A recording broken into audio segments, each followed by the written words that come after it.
Hello मेरे बच्चों, कैसे हैं आप सभी। आई होप आप सभी बहुत अच्छे होंगे। मैं हूं महिमा और मेरे साथ आज हम सॉल्व करेंगे कार्यपत्रक 30 यानी कि वर्कशीट नंबर 30। ये वर्कशीट जो है वो हमारी 11 सितंबर 2020 के लिए है। आज का विषय है हमारा हिंदी और आज हम करेंगे रचनात्मक लेखन। पहली दो वर्कशीट में हम ऑलरेडी रचनात्मक लेखन के बारे में बात कर चुके हैं। ये रचनात्मक लेखन के ऊपर हमारी तीसरी वर्कशीट है। पहले दो वर्कशीट में हमने डिस्कस किया था कि औपचारिक पत्र और अनौपचारिक पत्र कैसे होते हैं और पिछली वर्कशीट में हमने अनौपचारिक पत्र लिखा था। आज हम देखेंगे कि आज की वर्कशीट में हमें क्या दिया गया है, क्या बताया गया है हमें रचनात्मक लेखन के बारे में। चलिए देखते हैं आज का टॉपिक। बच्चों, पिछले कार्यपत्रक में हमने अनौपचारिक पत्र की विशेषताओं के बारे में जाना था और उसे लिखने का अभ्यास भी किया था। इसी कड़ी मेहनत से इस कार्यपत्रक में भी हम अनौपचारिक पत्र लेखन का अभ्यास करेंगे। अर्थात हम पिछले वर्कशीट में अनौपचारिक पत्र की बात कर चुके हैं, उसे कैसे लिखा जाता है वो भी हम देख चुके हैं और एक पत्र भी लिख चुके हैं। आज फिर से हम अनौपचारिक पत्र की बात करेंगे और अनौपचारिक पत्र लिखने का अभ्यास करेंगे। अनौपचारिक पत्रों को निम्नलिखित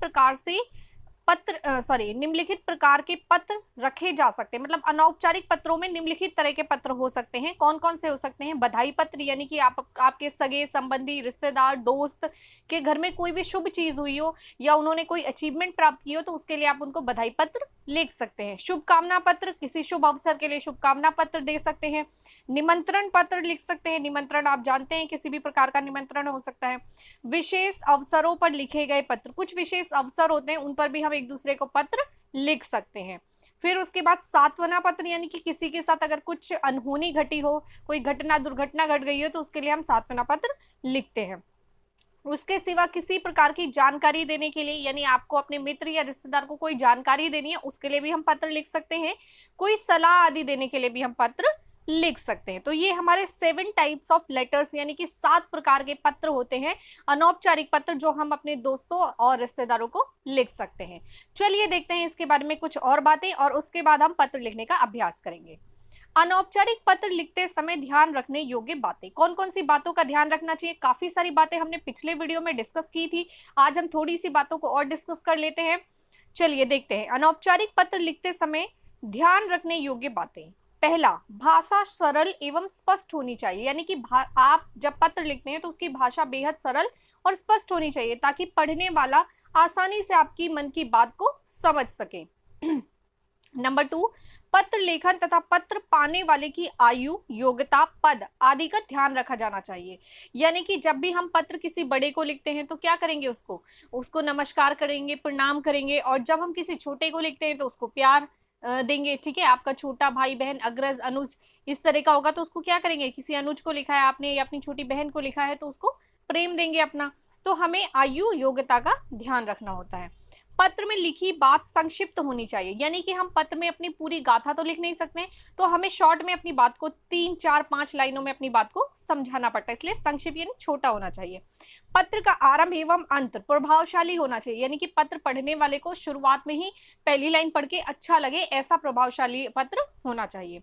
भाषा एवं वर्तनी शुद्ध तथा लेख स्वच्छ होना चाहिए, यानी कि भाषा और वर्तनी, वर्तनी मीन्स होती है स्पेलिंग, वो करेक्ट होनी चाहिए। अगर आप स्पेलिंग गलत लिखेंगे तो क्या होगा? पढ़ने वाला समझ ही नहीं पाएगा, आपने गलत लिखा है, वो आपने लिखने की कोशिश कुछ और की और लिख कुछ और जाएगा, तो उसकी वजह से काफी बड़ी मिसअंडरस्टैंडिंग भी क्रिएट हो सकती है। लेख यानी कि हैंडराइटिंग स्वच्छ यानी साफ होनी चाहिए ताकि पढ़ने वाला आपकी बातों को समझ सके। पत्र भेजने वाले व पत्र प्राप्त करने वाले को पता साफ व स्पष्ट लिखा होना चाहिए, यानी कि जिसने पत्र लिखा है और जिसको पत्र प्राप्त हुआ है दोनों का ही पता जो है वो साफ हैंडराइटिंग में लिखा होना चाहिए, तभी पत्र सही से सही स्थान पर पहुंच पाएगा। कक्षा परीक्षा भवन से पत्र लिखते समय अपने नाम के स्थान पर क ख ग तथा पते के स्थान पर परीक्षा भवन लिखना चाहिए। मैंने ये बात आपको लास्ट वीडियो में ऑलरेडी बताई हुई है, मैं एक बार फिर से आपको रिकॉल करवा दूं कि कभी भी हम एग्जामिनेशन हॉल में पत्र लिखते हैं, कभी भी हम परीक्षा भवन में यानी कि एग्जाम देते वक्त लिखते हैं पत्र, तो उसमें अपना नाम कभी भी नहीं मेंशन करते। इवन मैंने आपको ये भी बताया था कि ना तो आपको अपना नाम मेंशन करना है, ना अपनी फैमिली मेंबर्स का नाम मेंशन करना है, ना ही आपको कहीं भी अपना एड्रेस या फोन नंबर मेंशन करना है। अगर आप किसी को भी लेटर लिखते हो, कुछ ऐसे लेटर होते हैं ना संपादक वगैरह को, उसमें आपको ऊपर अपना एड्रेस लिखना होता है, तो उसमें आपको अपना एड्रेस नहीं लिखना। जहां भी आपको अपना एड्रेस लिखना है एग्जाम में, आपको क्या लिखना है, वहां पर परीक्षा भवन लिखना है। और जहां पे भी नाम लिखना है, आपको अपना नाम लिखना है, तो वहां पे आप क ख ग लिख सकते हो हिंदी में। अगर आप इंग्लिश में लेटर लिख रहे हो तो ABC लिख सकते हो। ठीक है, तो आपको ABC, XYZ या क ख ग या च छ ज इस तरह के वर्ड यूज करने, कहीं भी अपना नाम, अपने फ्रेंड का नाम, अपने रिलेटिव का नाम या फिर अपना एड्रेस, फोन नंबर कहीं भी मेंशन नहीं करना होता है। आपको वहां पर लिखना होता है परीक्षा भवन।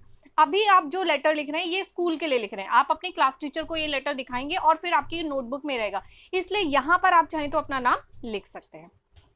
चलिए आगे देख लेते हैं। अपना पता और दिनांक लिखने के बाद एक पंक्ति छोड़कर आगे लिखना चाहिए, यानी कि अपना पता जब आप लिखते हैं उसके बाद एक लाइन छोड़कर हमें डेट लिखनी चाहिए, ताकि वो चीज बिल्कुल क्लियर नजर आ सके। पत्र में काट छाट नहीं होनी चाहिए, यानी कि कई बार होता है ना, आप लोग 9th-10th के बच्चे फिर भी आप क्या करते हैं, कई बार लिखते हैं गलत हो गया, आप उसको कट कर देते हैं या पेन चला देते हैं। तो इस तरह की चीजें हम पत्र में नहीं कर सकते, तो हमें ऐसी चीजें नहीं करनी चाहिए, क्योंकि जिसके पास हमारा पत्र गया उसके ऊपर कितना गंदा इंप्रेशन जाएगा, ये बात तो आप समझते हैं। तो इसलिए हम पत्र में काट छाट नहीं कर सकते। अब देखिए, आपको 2 पत्र लिखने के लिए बोले गए हैं। अभ्यास 1, पहला आपको बोला गया है 1 साल पहले आपने अपने पसंदीदा पुस्तक को अपने मित्र को दिया था, यानी कि 1 साल पहले आपने अपनी कोई फेवरेट बुक अपने दोस्त को दी थी। दुर्भाग्य से आपका दोस्त इसे वापस करना भूल गया है, यानी आपका फ्रेंड उस बुक को वापस करना भूल गया है। आपके लिए बहुत महत्व है, क्यों आप पुस्तक का आपके लिए बहुत महत्व है, क्योंकि ये आपको आपकी दादी द्वारा उपहार स्वरूप दी गई थी। ये आपकी बुक जो है, जो आपने अपने फ्रेंड को दी, आपके लिए बहुत इंपॉर्टेंट है, क्योंकि आपकी दादी ने आपको गिफ्ट में दी थी वो बुक, इसलिए वो आपके लिए इंपॉर्टेंट है। तो अपने दोस्त को उस पुस्तक को वापस करने के लिए पत्र लिखें, यानी कि आपको अपने फ्रेंड को एक लेटर लिखना है जिसमें उसको रिक्वेस्ट करने की वो आपको बुक वापस कर दे। दूसरा है अभ्यास 2, कोरोना महामारी की वजह से आपने लंबे समय तक अपने सबसे अच्छे दोस्त या अपनी सबसे अच्छी सहेली को नहीं देखा। अपने दोस्त या सहेली को याद करते हुए पत्र लिखें। तो आपको 2 पत्र लिखने हैं। तो चलिए हम देखते हैं आज के ये दोनों पत्र। तो ये है हमारा पहला पत्र, जिसमें आपको अपने फ्रेंड से रिक्वेस्ट करनी है कि वो आपकी बुक वापस कर दे, जो आपने उसको लास्ट ईयर दी थी, वो किसी कारणवश उसको भूल गया आपको वापस करना। तो देखते हैं, सबसे पहले अपना पता। मैंने अभी जस्ट आपको बताया था कि अपना पता में आपको क्या लिखना है। अगर एग्जाम के लिए लिखेंगे तो उसमें आपको लिखना है परीक्षा भवन, और अगर अभी आप स्कूल के लिए लिख रहे हैं तो यहाँ पर आप अपना एड्रेस अभी लिख सकते हैं, क्योंकि अभी ये वर्कशीट आपको स्कूल में सबमिट करनी है, आप ये एग्जामिनेशन में नहीं सबमिट करें, इसलिए अभी आप यहाँ पर अपना एड्रेस लिख सकते हैं। बट एग्जाम में आपको अपना पता नहीं लिखना है, या आप एग्जाम में अपना पता की जगह आपको लिखना है परीक्षा भवन। देखिए, उसके बाद एक लाइन का गैप छोड़ना है और फिर लिखना है दिनांक। दिनांक मीन्स तारीख, और 11 सितंबर 2020, यानी कि आपको ऐसे ही डेट लिखनी है, ऐसे ऑब्लिक करके 11 की सितंबर की जगह 9 नहीं डालना आपको, जैसे मैंने लिखा है एग्जैक्टली ऐसे ही लिखना है आपको। उसके बाद प्रिय मित्र क ख ग, मैंने देखो यहाँ पे आपके दोस्त का नाम नहीं लिखा, तो क ख ग का मतलब है यहाँ पे आपके फ्रेंड का नाम आएगा। ठीक है। मधुर स्मृति, मधुर स्मृति मतलब होता है कि एक तरीके से आप कह सकते हो जैसे सप्रेम नमस्ते या मधुर स्मृति, दोस्त को लिखते हैं तो मधुर स्मृति भी लिख सकते हैं। ठीक है। मित्र, तुम्हारे साथ बिताया हुआ समय मेरे जीवन में अविस्मरणीय याद है, यानी कि आपके साथ बिताया हुआ जो समय है वो मेरे लिए, मेरी लाइफ के लिए बहुत इंपॉर्टेंट है। अविस्मरणीय मतलब जिसको हम भूल ना सके। ठीक है। आशा करता हूं कि तुम वहां अपने परिवार के साथ कुशलता से होगे, मतलब मुझे विश्वास है कि तुम वहां अपने परिवार के साथ कुशलता से हो। तुम्हें याद होगा कि पिछले साल मैंने तुम्हें एक पुस्तक दी थी, वह मेरी दादी माँ के द्वारा मुझे उपहार स्वरूप प्राप्त हुई थी। ठीक है। आगे देखते हैं, वे पुस्तक मेरे लिए अति महत्वपूर्ण है, यानी कि इंपॉर्टेंट है, क्योंकि उस पुस्तक के साथ मेरी दादी माँ की यादें जुड़ी हुई हैं। शायद तुम अधिक व्यस्तता, यानी बिजी, व्यस्तता मीन्स होता है बिजी रहना, अधिक व्यस्तता के कारण उस पुस्तक को लौटाना भूल गए। यदि संभव हो तो मुझे वह पुस्तक यथाशीघ्र लौटा देना। ठीक है। आपको उनको बोलना है, रिक्वेस्ट करने की, यदि संभव हो तो, पॉसिबल हो तो जल्दी लौटा देना। ठीक है। तुम्हें तो पता ही होगा कि मेरी तुम्हें तो पता ही होगा कि मेरा अपनी दादी माँ के साथ एक अलग ही जुड़ाव है, इसलिए मेरे लिए वह पुस्तक अत्यधिक महत्वपूर्ण है। मतलब मेरा मेरी दादी माँ के साथ बहुत अच्छा अटैचमेंट है, इसलिए उनके द्वारा दिया गया गिफ्ट मेरे लिए बहुत इंपॉर्टेंट है। जैसे आपके पेरेंट्स हैं, आप अपने पेरेंट्स को बहुत प्यार करते हैं, इसलिए आपके पापा आपको मम्मी आपके पापा या आपके मम्मी आपको कुछ गिफ्ट करते हैं तो आप उसको बहुत संभाल के रखते हो। कई बार आपका कोई बेस्ट फ्रेंड या क्लोज फ्रेंड भी आपको कुछ देता है तो आप उसको बहुत संभाल के रखते हो, क्योंकि आपके लिए वो चीज बहुत इंपॉर्टेंट होती है। तो वैसे ही जो पत्र लिखने वाला बच्चा है उसको अपनी दादी से बहुत प्यार है, और दादी का गिफ्ट जो है वो बुक है, इसलिए वो अपनी बुक को वापस चाहता है। चाचा जी एवं चाची जी को सादर नमस्ते कहना। चाचा जी और चाची जी दोस्त के पापा मम्मी की बात हो रही है। छोटों को बहुत सारा प्यार और आशीर्वाद। शेष सब ठीक है तथा अपनी कुशलता का समाचार देना। तुम्हारा मित्र अ ब स। अ ब स का मतलब अपना नाम मेंशन करना है, पर अभी आपको बताया गया आपको अपना नाम नहीं लिखना है, तो आपको भी क्या लिखना है, अ ब स। अब कुछ बच्चे पत्र लिखने के बाद कमेंट करके पूछते हैं कि मैम यहाँ पे पता की बाद डॉट डॉट डॉट लिखा है, तो यहाँ पे हमें किसका एड्रेस लिखना है। मैम अ ब स की जगह किसका नाम लिखना है, क ख ग की जगह किसका नाम लिखना है। आपको क्या करना है, एग्जैक्टली जैसे मैंने लिखा है ना वैसे ही लिखना है, कोई चेंज नहीं करना। आप एग्जैक्ट ऐसे ही लिख दो और ऐसे ही टीचर को सबमिट कर दो, कोई कंफ्यूजन कोई डाउट नहीं रखना, ठीक है। चलिए नेक्स्ट पत्र देखते हैं। हमारा अगला पत्र है कि कोरोना महामारी की वजह से आप अपने दोस्त को बहुत टाइम से मिल नहीं पाए हो, तो इसके लिए आपको पत्र लिखना है। अगेन अपना पता, ठीक है। अपना पता में आपको क्या लिखना है, अपना एड्रेस लिख सकते हैं आप अभी, लेकिन यहाँ पे एक्चुअल में क्या लिखना होता है, परीक्षा भवन, अगर आप एग्जाम में लिख रहे हैं ये लेटर तो, ठीक है। आगे देखिए दिनांक, बाकी चीजें वैसे ही हैं।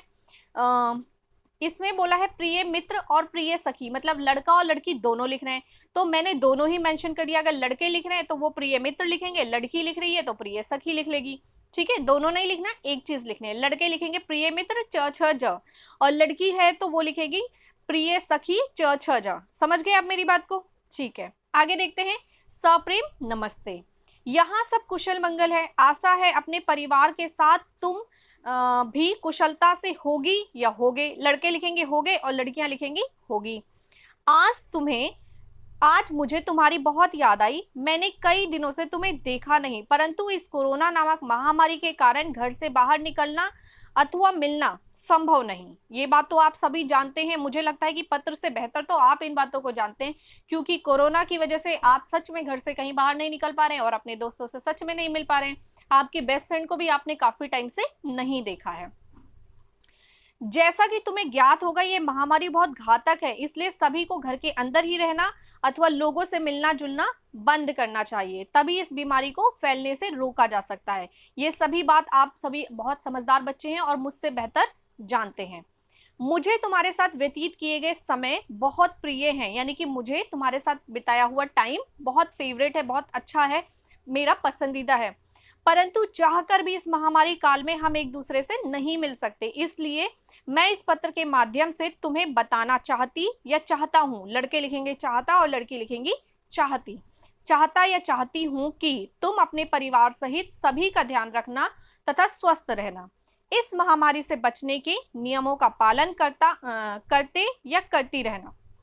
लड़के लिखेंगे करते और लड़कियां लिखेंगी करती रहना। अपनी कुशलता का समाचार लिखना। चाचा जी एवं चाची जी को सादर नमस्ते कहना। छोटों को बहुत सारा प्यार व आशीर्वाद। तुम्हारा अभिन्न मित्र, लड़के लिखेंगे तुम्हारा अभिन्न मित्र क ख ग, और लड़कियां लिखेंगी तुम्हारी सखी क ख ग, ठीक है। आई होप किसी बच्चे को कोई कंफ्यूजन नहीं होगा। आपको ये सभी आंसर्स हमारे टेलीग्राम चैनल पे भी मिल जाएंगे, डिस्क्रिप्शन में टेलीग्राम का लिंक दिया गया है, जैसे ही आप उस लिंक पर जाके क्लिक करेंगे टेलीग्राम चैनल खुल जाएगा और वहां आप हमारे चैनल को, टेलीग्राम चैनल को मुदिता आईएएस वॉरियर्स को ज्वाइन कर सकते हैं। वहां आपको हमारे सभी वर्कशीट्स की आंसर्स प्रोवाइड किए जाते हैं, तो आप वहां से भी आंसर्स लिख सकते हैं, या आप चाहें तो यहां से स्क्रीनशॉट लेके भी आंसर्स लिख सकते हैं। कोई कंफ्यूजन हो तो आप कमेंट सेक्शन में कमेंट करके जरूर बताएं। और यदि आपको वीडियो पसंद आती है, मेरा पढ़ाया हुआ नॉलेज आपको समझ में आता है, आपको पसंद आता है, तो प्लीज वीडियो को लाइक कीजिए, शेयर कीजिए और चैनल को सब्सक्राइब जरूर कीजिए, ताकि अगली वीडियो का नोटिफिकेशन इजीली मिल जाए आपको और आपको हमारी वीडियो ढूंढनी ना पड़े। हिंदी बहुत सारे बच्चों का फेवरेट सब्जेक्ट है, मेरा भी है, आपका भी होगा, ठीक है। बहुत सारे बच्चे ऐसे हैं उनको हिंदी में कंफ्यूजन होता है, पर उनका सब्जेक्ट फेवरेट है, पर कंफ्यूजन होता है। ठीक है, कंफ्यूजन क्यों होता है? क्योंकि बहुत सारे वर्ड्स ऐसे हैं, क्योंकि हिंदी एक ऐसा सब्जेक्ट है जो काफी डिफिकल्ट भी है पर इंटरेस्टिंग भी है। तो जिन जिन बच्चों का फेवरेट सब्जेक्ट हिंदी है वो प्लीज मुझे कमेंट सेक्शन में कमेंट करके जरूर बताएं कि आपका फेवरेट सब्जेक्ट हिंदी है या फिर आपको हिंदी पसंद है, क्योंकि हिंदी हमारी मातृभाषा है और हमें इससे बहुत प्यार करना चाहिए। तो यदि आपको भी अपने मातृभाषा से, अपनी लैंग्वेज से, अपनी हिंदी से प्रेम है और आपका फेवरेट सब्जेक्ट है, तो आप मुझे कमेंट सेक्शन में ये बात जरूर बताएं। मैं इंतजार करूंगी आप सभी बच्चों के कमेंट में जवाब का। और बहुत सारे बच्चे ऐसे हैं जो मैं मेरे पूछे गए सवालों का जवाब कमेंट सेक्शन में जाके जरूर देते हैं। मुझे उन बच्चों से बहुत लगाव है, क्योंकि वो बच्चे, मुझे ऐसा लगता है कि मेरी बातों को ध्यान से सुनते हैं और मुझे आंसर करते हैं। तो थैंक यू सो मच उन सभी बच्चों को जो कमेंट सेक्शन में जाके मेरे क्वेश्चंस का आंसर देते हैं। कुछ बच्चों को वीडियोस मिलने में कंफ्यूजन होता है, तो आप याद रखिए कि डिस्क्रिप्शन में 9th के और 10th के अलग अलग लिंक्स दिए गए। 9th का जो भी लिंक दिया गया है उसको क्लिक करते ही आप 9th की वीडियो पे आ जाएंगे और 10th का लिंक क्लिक करेंगे तो आप 10th की वीडियो पे आ जाएंगे। अगर आपने चैनल को सब्सक्राइब कर रखा है तो आप चैनल पर जाइए और वहां पर आपको प्लेलिस्ट मिल जाएगी। प्लेलिस्ट में 9th और 10th का अलग अलग ग्रुप बना हुआ है। आप 9th को अगर क्लिक करेंगे तो 9th की ही सारी वीडियो खुलेंगी और 10th को क्लिक करेंगे तो 10th की सारी वीडियो खुल जाएंगी। उसमें से आप अपने सब्जेक्ट का वीडियो सेलेक्ट कर सकते हैं। ठीक है, तो जो भी आपको कंफ्यूजन हो या डाउट हो, इस तरीके से आप उसको क्लियर कर सकते हैं।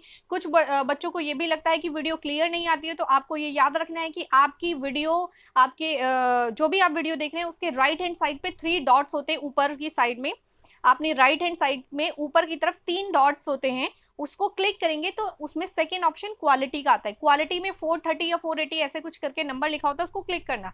उसको क्लिक करके आप देखेंगे कुछ सेकंड में आपकी वीडियो वापस से क्लियर हो जाएगी। तो वो होता है रेजोल्यूशन। रेजोल्यूशन हाई करेंगे तो आपकी वीडियो क्लियर होगी और आपको बिल्कुल क्लियरली नजर आएगा।